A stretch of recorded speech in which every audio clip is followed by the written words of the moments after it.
Hi, I'm Becky Johnson with Sweetheart Quilt Design Company.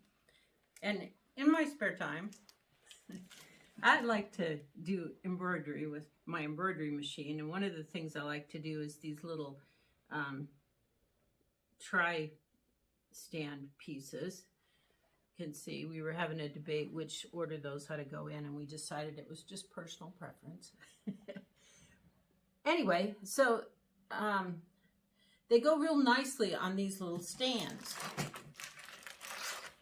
So here's the three pieces you get: side piece, center piece, and you can go either way. And it doesn't really matter which way you put it, because if you change your mind, you can just turn it around and it still works.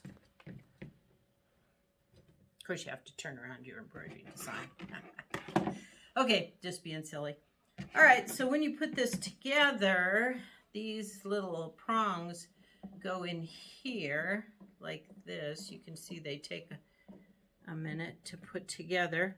And if you knock it over or anything like that accidentally, they fall apart.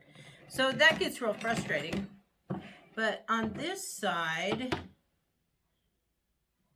okay, you have these, and you notice that they don't go on over those things.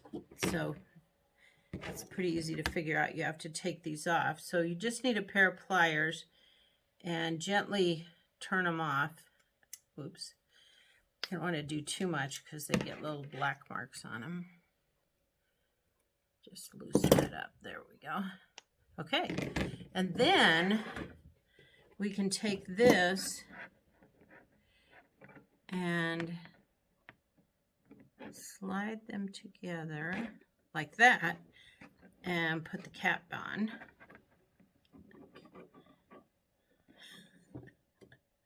Okay, there we go. And then we can do the same thing on this side. We'll just use one of the caps that was on the other one, and we can put it on this side.